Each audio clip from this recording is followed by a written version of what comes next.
describe a couple to you and tell me if this sounds familiar. They're both working professionals. She's in marketing, making $62,000 a year.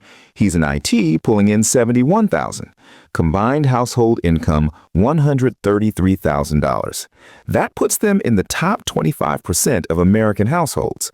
They should be crushing it. They should be building wealth, maxing out retirement accounts, taking nice vacations, feeling financially secure. Instead, they're stressed.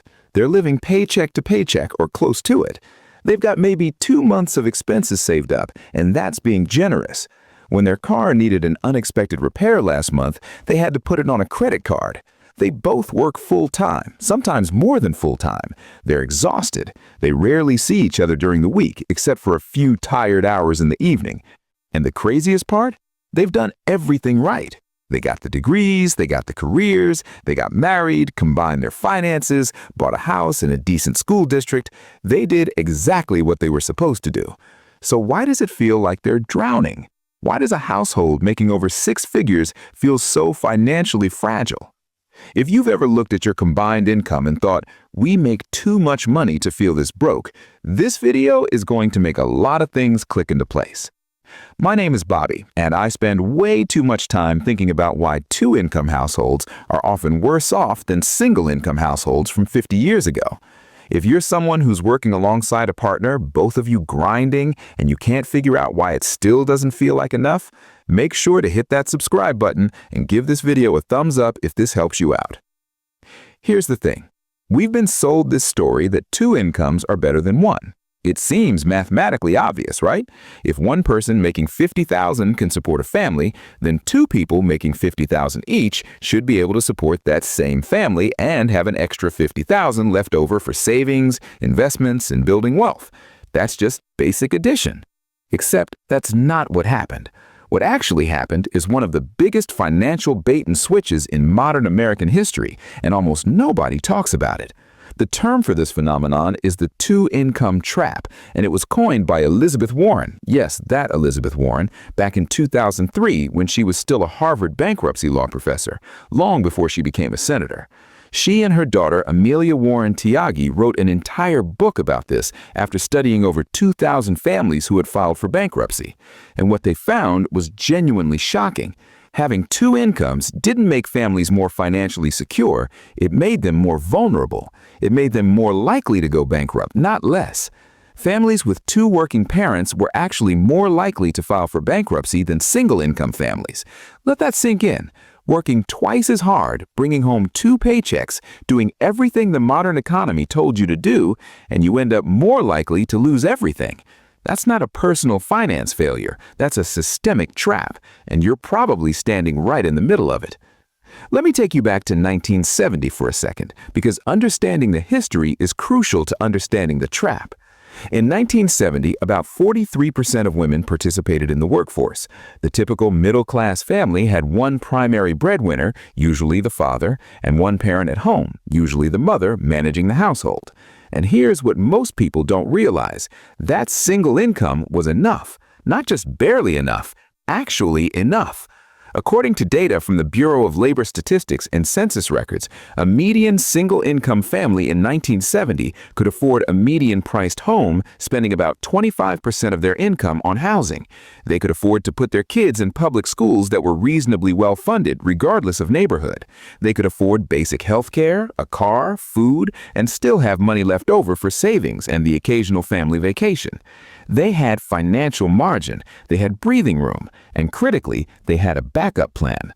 If something went wrong, if the primary earner got sick or lost their job, the stay-at-home parent could enter the workforce. That second potential income was an insurance policy, an emergency reserve that could be activated if needed.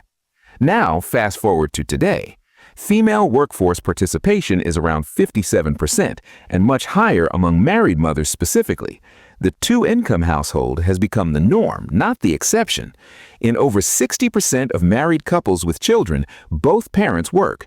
We've essentially activated the emergency backup plan as the default operating mode. And here's where it gets really interesting. According to the Bureau of Labor Statistics, the median household income in 2023 was about $74,000. Adjusted for inflation, that's significantly higher than the median household income in 1970. We're making more money than our parents and grandparents did. But look at what happened to costs. Median home prices in 1970, adjusted for inflation, were around $200,000 in today's money. The median home price in 2023? Over $400,000. Housing costs have literally doubled relative to inflation. Healthcare spending per household has increased by over 600% since 1970. Childcare, which barely existed as a major expense in the single-income era because someone was home, now costs the average American family over $11,000 per year per child, and that's the average. In high cost of living areas, you're looking at $20,000 to $30,000 per child annually. Education costs for college have increased over 1,200% since 1980. The fixed costs of being a middle-class family have exploded, while wages have merely crept up. And all that extra income from the second worker got absorbed, every single dollar of it. The two-income family doesn't have double the financial security of the single-income family from 1970. They have less, because their fixed costs expanded to consume both incomes, and they burned their backup plan just to keep up with baseline expenses. Now, you might be thinking, Bobby, this doesn't apply to me. We're smart with our money. We didn't let lifestyle inflation eat our second income. And look, maybe you're the exception, but let me walk you through the math of what actually happens to that second income, and I want you to be honest with yourself about whether this applies to your situation. Let's say one partner makes $70,000 and the other makes $50,000. That's $120,000 combined, which feels like a lot. Let's focus on what happens to that $50,000 second income. First, there's taxes. Because of the way progressive tax brackets work, that second income gets taxed at a higher marginal rate than if it were the only income. The first $70,000 gets taxed at lower brackets, but that additional $50,000 comes in at the top of the stack. Depending on your state, the effective tax rate on the second income could be 30 to 35% or higher when you factor in federal income tax, state income tax, and payroll taxes. So that $50,000 immediately becomes something like $32,000 to $35,000 in actual take-home. But wait, there's more. If you have kids, you need childcare. The average cost of daycare in America is about $15,000 per year per child. Got two kids? That's $30,000. You haven't even left the house yet, and your $50,000 income is now worth maybe $5,000. And we're not done. Two working parents means two commutes. The average American commute costs about $5,000 per year in gas, maintenance, and vehicle depreciation. That's if you're driving. If you're paying for parking downtown, add another $2,000 to $3,000. If you need a second car that you wouldn't otherwise need, add the car payment, insurance, and registration. Call it $8,000 total for the second person's commuting costs. Your $50,000 is now negative. But let's keep going because it gets worse. Two exhausted working parents means less time and energy for cooking, cleaning, home maintenance, and all the tasks that a stay-at-home parent might otherwise handle. Studies show that dual-income families spend significantly more on convenience services and prepared foods. They're more likely to hire house cleaners, order delivery, pay for lawn services, buy pre-made meals, and eat out more frequently because nobody has the energy to cook after a 10-hour day, including commute. These exhaustion expenses can easily add another $5,000 to $10,000 per year compared to a household where one person has time to manage domestic labor. So let's add it up. That $50,000 second income, minus $18,000 for taxes, minus $15,000 for childcare for one child, minus $8,000 for commuting costs, minus $7,000 for convenience expenses and exhaustion spending, you're at $2,000. That's not a typo. The net contribution of a $50,000 second income can realistically be as low as $2,000 per year, maybe less, maybe negative, especially if you have multiple children or live in a high cost of living area. Someone is working full-time, being away from their kids, missing family dinners, grinding through traffic, and the household is netting $2,000 for the year. That's $8 per workday. That's $1 per hour. And here's the psychological trap.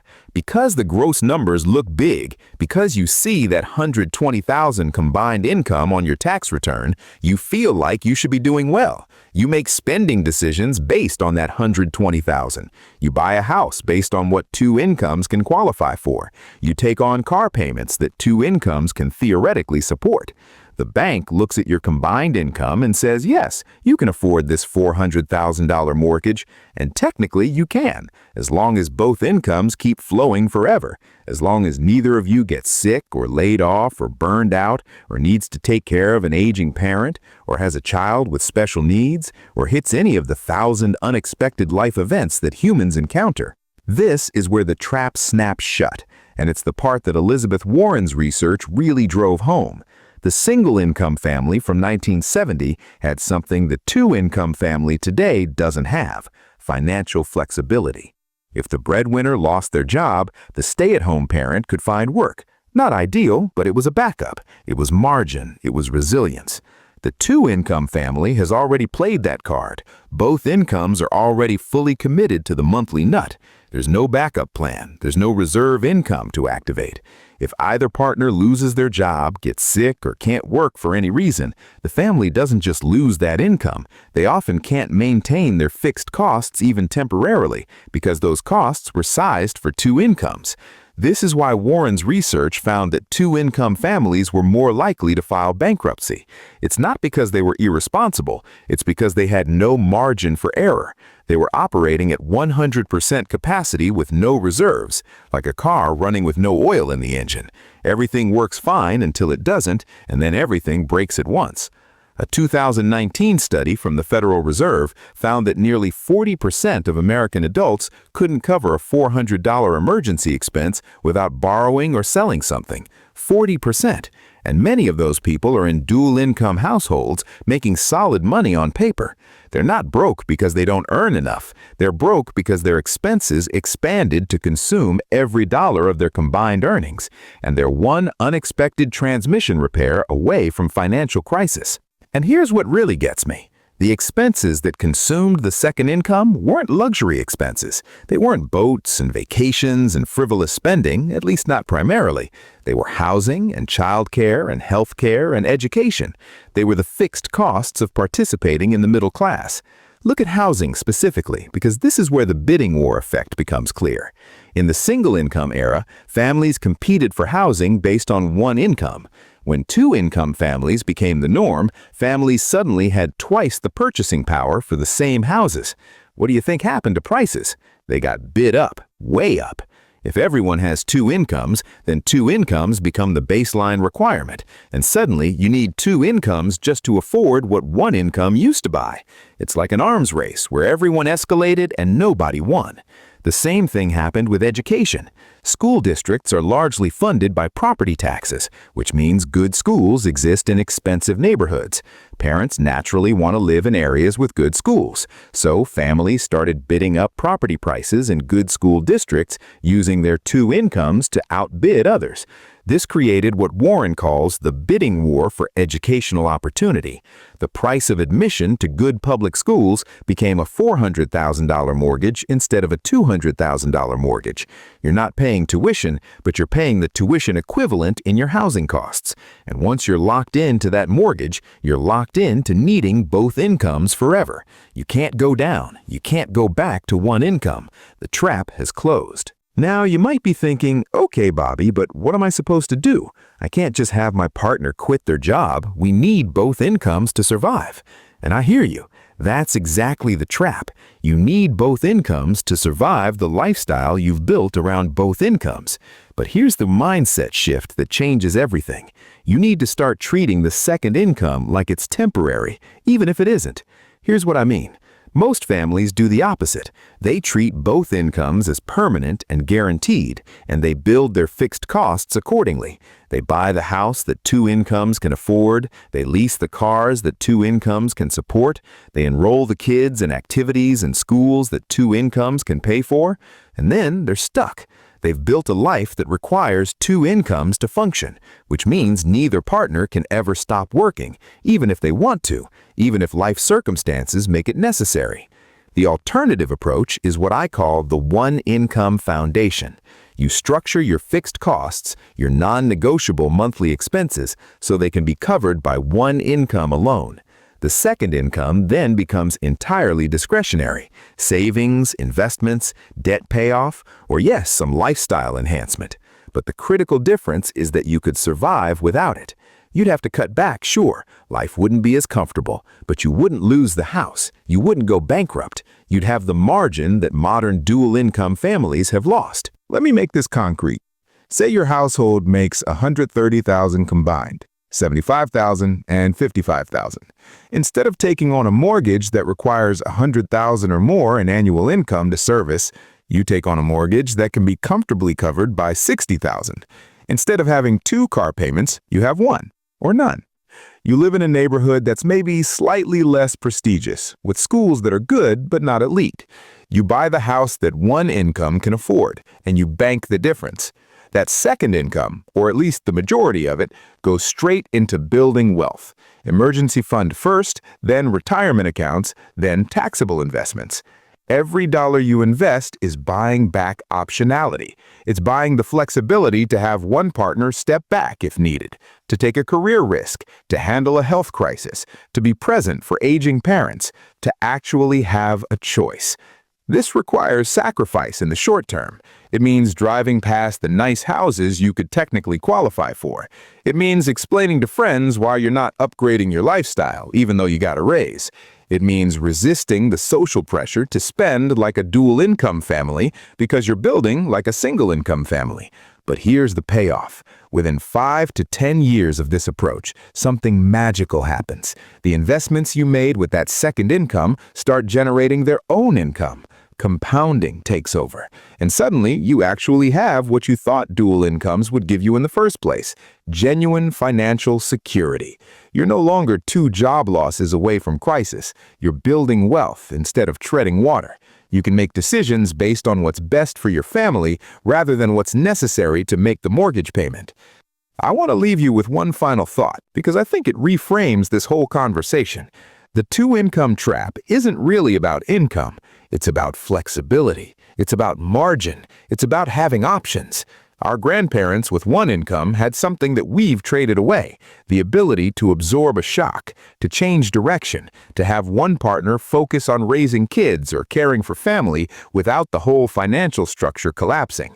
We traded that flexibility for bigger houses and nicer cars and the appearance of prosperity. But appearances aren't wealth. Cash flow isn't security. And 2 incomes aren't better than 1 if both of them are already spent before they arrive.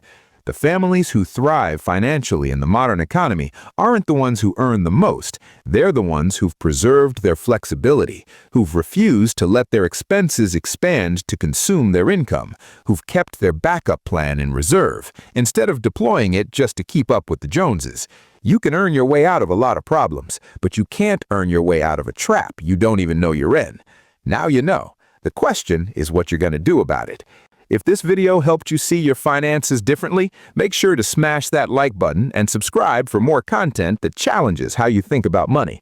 I'll see you in the next